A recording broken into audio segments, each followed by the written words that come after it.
What's good, everybody? It's your boy Hood Q-Tip, and we're going to talk about Angel Reese and the progression that she's made over the last month, especially in this month of July.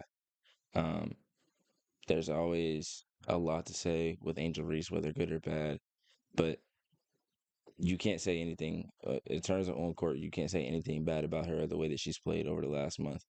I've been, I wouldn't say critical, but two things that I've looked at with her game is efficiency and her patience. And I think she's worked on both of those things over the last month or so. And I think that's been huge into helping her succeed against whoever she's playing. It hasn't mattered whether it's been Nafisa Collier or it's been, um, you know, some vets that are very physical.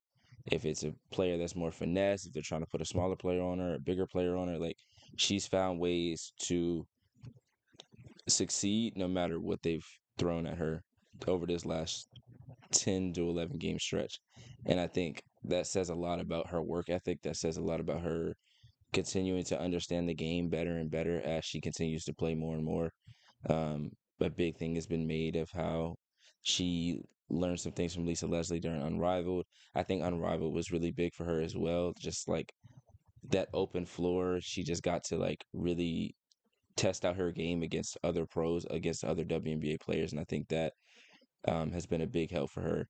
And really, one of the biggest things for me with um, pro athletes is confidence. I think confidence is really what separates all stars from good players, from all stars to all NBA, all WNBA players, from all WNBA players, all NBA players to MVPs.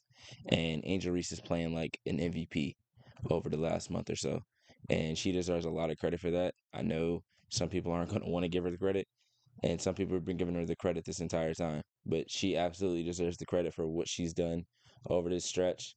Over the last 9 games, these are some of her stat lines. She's had 10 points, 9 rebounds, 4 assists, 18 points, 17 rebounds, 6 assists, 17 points, 18 rebounds, 2 assists, 24 points, 16 rebounds, 7 assists. I want to say that was the game against the Sparks where Candace got her jersey retired um, for the Sparks.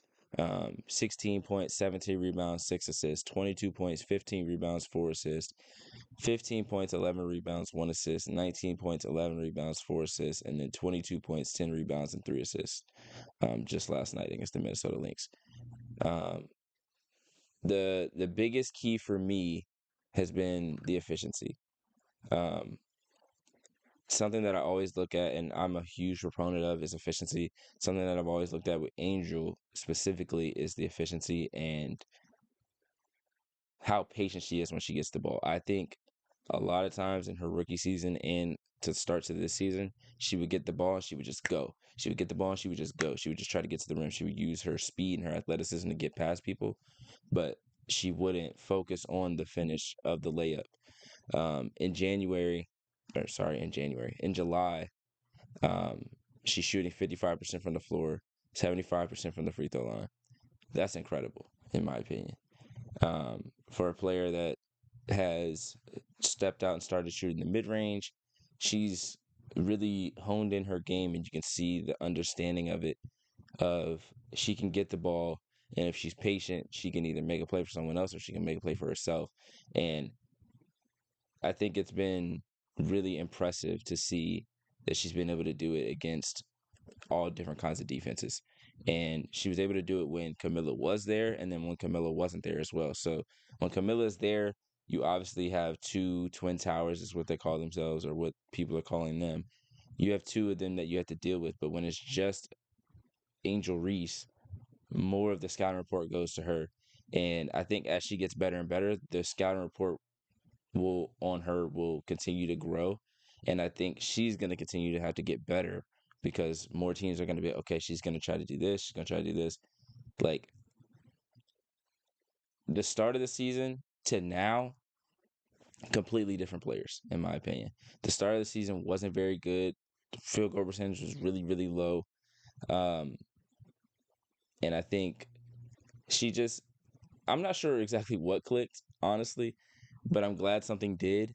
Um, it's just there's something to say when someone is playing with confidence. Like you can just tell that she's playing with confidence. She's always had confidence, don't get me wrong, but you can tell that like she feels like she can't be guarded. She can't be stopped from doing whatever she wants to do, whether it's getting other players involved, which she's been really good at. She's got a triple double this season already.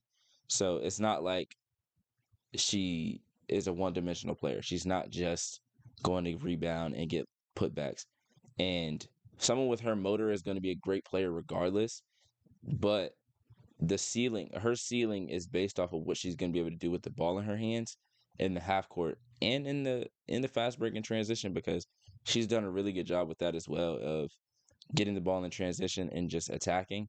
And whether she's going coast to coast and scoring herself, whether she gets the ball up the court, finds someone else. And then her and Camila Cardoso in the two women game in the half court has been really good as well. So she's been she's doing really good at getting others involved, and that is always going to help you in the long run get what you want to get to in terms of scoring for yourself. Because if you can get others involved, then that opens up another opportunity for yourself to score in the long run, because coaches, players are going to be a little hesitant because of, all right, if we step up here, she's going to make that pass. Like last night, she made a really good drop pass to Camila Cardoso when she drew two, dropped it down to Camila Cardoso. She got the easy layup. So then probably the next time down, people are thinking, okay, I may not be able to help as quickly because she's going to be able to make that pass. And when players are able to make that pass, that makes them so much more difficult to guard. And if you would have said this, if you would have told me in May that Angel Reese was doing what she's doing right now, I may not have believed you, because it was a struggle. It was really a struggle early on. And it wasn't just her, it was really the entire team. The entire team was struggling. Camila Cardoso didn't look great. Angel Reese didn't look great.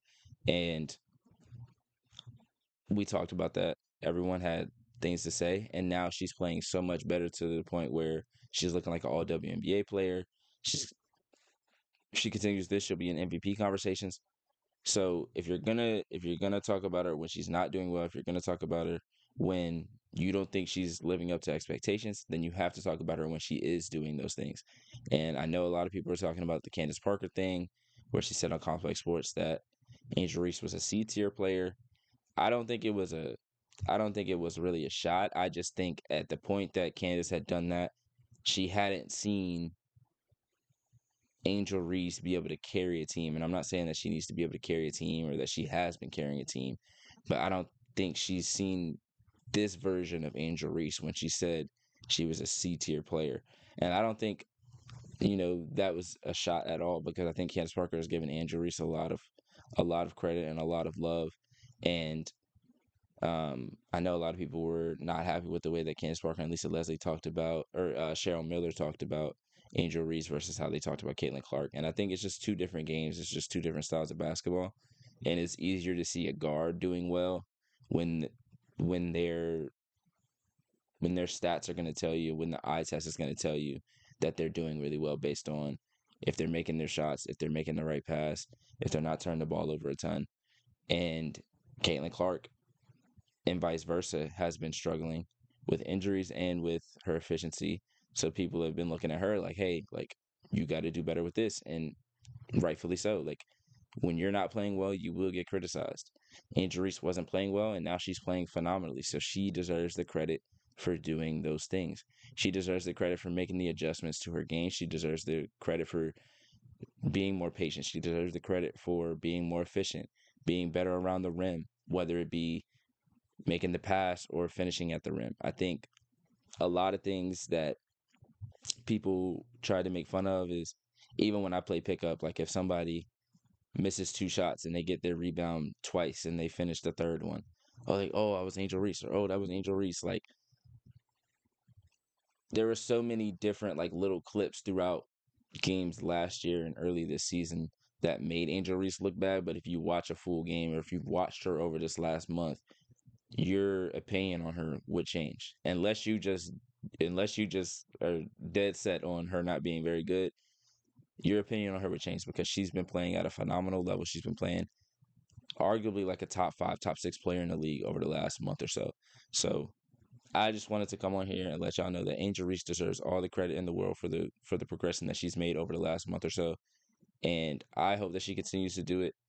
I hope that she continues to push past what people think that her ceiling is, because a lot of people thought her ceiling wouldn't be this high, and there are people that thought she had the ceiling to be the best player in the league. So with that motor, there's really no stopping her from potentially being one of the best players in the league. That motor plus that skill level that she's learning and that she's building on, the sky is the limit. No pun intended, because she plays for Chicago Sky. So I just want to say, give Angel Reese her credit. If you don't, we don't need you here anyway. But I'm Tariq. I have a podcast on Multiplicity Media, Hoodie and the Headband, where I talk about the WNBA more as a whole with my co-host Bryce. So if you want to hear more of that, subscribe there as well. Subscribe here. Comment, let me know how you thought or what you think about how Angel Reese has played over the last month. And if you feel like this is sustainable, or if you feel like this is just a really good run and things will slightly come back down to earth and she'll have like a middle ground of where she is now and where she was in May. I personally think she can play at this level for a long time, but time will tell on that. So again, comment, share, subscribe, like the video if you agree with what I'm saying, and let me know how you feel in the comments. Thank you.